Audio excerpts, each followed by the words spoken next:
ایک کچھوا ہے, کچھوا نہیں بچھو کی بات واقعہ ہے, بچھو ہے اور وہ دریا کی طرف جا رہا ہے بچھو. انہوں نے دیکھا, اچھا ہمیں معلوم نہیں تھا, اس سے پہلے مجھے بھی معلوم نہیں تھا, شاید آپ کو معلوم نہیں ہو, بچھو جو ہے وہ پانی میں تیر نہیں سکتا, بچھو جو ہے وہ پانی میں تیر نہیں سکتا. یہ بات نور مصری رحمت اللہ علیہ کو پتا تھی, ان بزرگ کو معلوم تھی. وہ دیکھتے ہیں کہ ایک بچھو ہے اور وہ دریا کی طرف, ندی کی طرف جا رہا ہے, یعنی پانی کی طرف جا رہا ہے. اب وہ دیکھتے ہیں, وہ کہتے ہیں کہ مجھے یہ محسوس ہوا کہ جب بچھو پانی میں تیر نہیں سکتا تو یہ پانی کی طرف جا کیوں رہا ہے, دیکھتا ہوں. میں نے دیکھا, میں کھڑا ہو گیا, میں اسے دیکھتا رہا, وہ بچھو دریا کی طرف جاتا رہا. میں نے دیکھا وہ بچھو دریا کے کنارے جا کر رک جاتا ہے. کچھ ہی لمحہ گزرتا ہے کہ ایک کچھوا تیرتا ہوا اس بچھو کے پاس بالکل مل کے رکتا ہے. وہ بچھو کچھوے کی پیٹھ پر سوار ہو جاتا ہے, وہ بچھو کچھوے کی پیٹھ پر سوار ہو جاتا ہے. کچھوا اس بچھو کو لے کر دریا کے دوسرے کنارے کی طرف چل دیتا ہے. جو نور مصری رحمت اللہ علیہ کہتے ہیں, کیا مجھے اور تجسس ہوا, مجھے اور تجسس ہوا کہ دیکھو تو صحیح ماجرا کیا ہے, کیا معاملہ ہے. میں بھی ان کے پیچھے پیچھے چل دیا اور میں بھی ندی میں اتر گیا اور آہستہ آہستہ تھوڑی دوری سے میں ندی میں جاتا رہا اور اس کچھوے کو دیکھتا رہا. کچھوا دریا کے دوسرے کنارے پر جا کر مل کر رک جاتا ہے. وہ بچھو اس پہ سے اتر کے ایک سمت میں چل دیتا ہے, ایک طرف چل دیتا ہے. میں بھی اس کے پیچھے پیچھے, نور مصری رحمت اللہ علیہ کہتے ہیں, اس کے پیچھے پیچھے چل دیتا ہوں. میں دیکھتا ہوں کہ دور ایک پیڑ ہے, پیڑ کے سائے میں ایک نوجوان سو رہا ہے. یہ بچھو اس نوجوان کی طرف جا رہا ہے. مجھے یہ خدشہ ہوا, یہ خطرہ ہوا کہ کہیں یہ بچھو اس نوجوان کو نہ کاٹ لے, اس نوجوان کو نہ ڈس لے. اس لیے میں نے ایک ڈنڈی اٹھا لی, ایک چھڑی اٹھا لی کہ اگر یہ بچھو اس نوجوان کو نقصان پہنچائے گا, اس نوجوان کو کاٹے گا, اس نوجوان کو ڈسے گا تو میں ڈنڈی سے اس کو مار دوں گا. میں اس کے پیچھے پیچھے چلتا رہا, بچھو اس نوجوان کی طرف چلتا رہا. جب بچھو اس نوجوان کے پاس پہنچا, میں نے ارادہ کیا کہ شاید یہ نوجوان کو کاٹے گا, اس لیے میں اسے ماروں. ابھی میں سوچ ہی رہا تھا کہ میں نے دیکھا دوسری طرف سے ایک خطرناک سانپ اس نوجوان کی طرف چلا آ رہا ہے. ایک خطرناک سانپ اس نوجوان کی طرف چلا آ رہا ہے. میں دیکھ ہی رہا تھا کہ وہ سانپ اس نوجوان کو ڈسنے والا تھا, اس نوجوان کو کاٹنے والا تھا کہ بچھو نے وہاں سے چھلانگ لائی. بچھو وہاں سے اچھلا اور اچھل کر اس سانپ کے پھن پر ایک ڈنک مارا. جو نور مصری رحمت اللہ علیہ کہتے ہیں کہ میں دیکھ رہا تھا کہ ایک ڈنک لگنے کے بعد ایک ہلکی سی تڑپ اس سانپ کی نکلی اور فوراً دم توڑ. ایک ہلکی سی تڑپ کے بعد, یعنی اتنا زہریلا بچھو تھا کہ سانپ کے ایک ڈنک مارا, ایک ڈنک میں تڑپ, ایک دم تھوڑی سی تڑپ کے بعد وہ سانپ فوراً مر گیا. اور وہ بچھو اس طریقے سے آیا تھا اسی طریقے سے واپس ہو لیا. میں ابھی بھی اس کے پیچھے ہو لیا. میں دیکھتا ہوں کہ وہ بچھو پھر اسی سمت چل دیتا ہے اور اسی جگہ جا کر کھڑا ہو جاتا ہے, رک جاتا ہے جہاں کچھوے نے اس کو اتارا تھا. کچھ ہی لمحے کے بعد وہی کچھوا پھر دوبارہ آتا ہے. یہ بچھو اس کچھوے کی پیٹھ پر پھر سوار ہوتا ہے اور دریا کی اسی سمت جہاں سے اس بچھو کو لیا تھا چھوڑ دیتا ہے. بچھو اپنی راہ چلا جاتا ہے, کچھوا اپنی راہ چلا جاتا ہے. اب میں دیکھتا رہ جاتا ہوں. اب میں سمجھ گیا, پورا نقشہ میرے ذہن میں آ گیا. میں سمجھ گیا کہ اللہ تبارک و تعالیٰ نے اپنے اس بندے کی حفاظت کے لیے یہ پورا نظام بنایا کہ زہریلے بچھو کو, سانپ سے بھی خطرناک بچھو کو سانپ کے لیے بھیجا. چونکہ وہ سانپ اس نوجوان کو کاٹنے والا تھا, وہ سانپ اس نوجوان کو ڈسنے والا تھا, تو اللہ نے اس نوجوان کو بچانے کے لیے یہ پورا نظام بنایا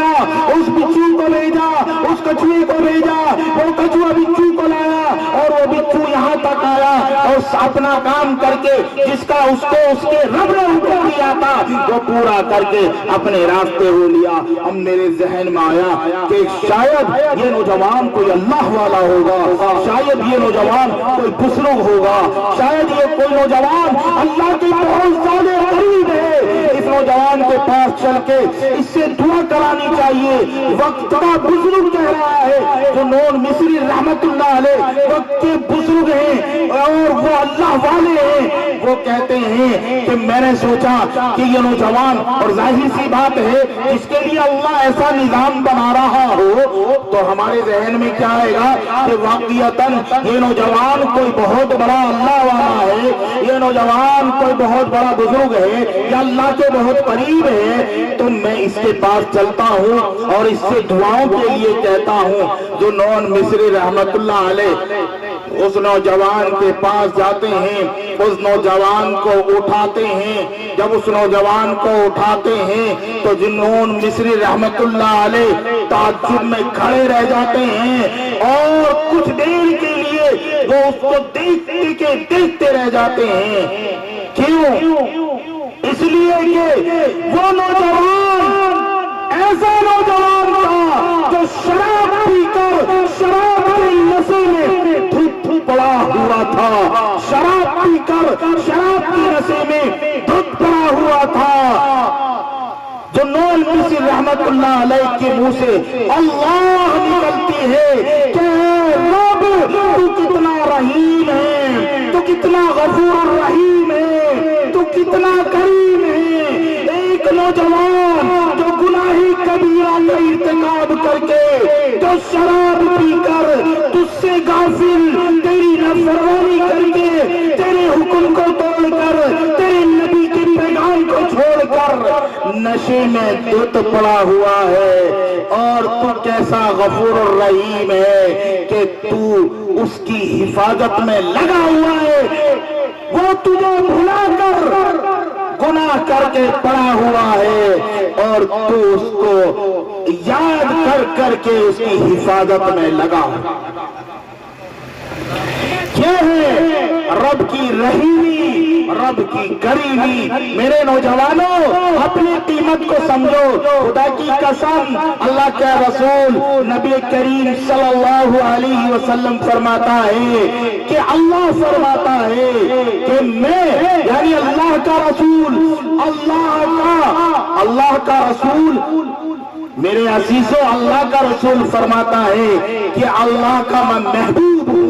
اللہ فرماتا ہے تو میرا محبوب ہے، تو میرا حبیب ہے، میں تجھ سے محبت کرتا ہوں۔ لیکن اللہ کے رسول نبی کریم صلی اللہ علیہ وسلم ارشاد فرماتے ہیں جو نوجوان جوانی میں، بڑی جوانی میں گناہوں سے توبہ کرے، گناہوں کو چھوڑ دے، گناہوں کو چھوڑ کر اللہ کی راہ پر آ جائے، اللہ فرماتا ہے وہ بھی میرا محبوب ہے۔ اللہ کے رسول نے فرمایا کہ اللہ فرماتا ہے وہ نوجوان بھی میرا محبوب ہے۔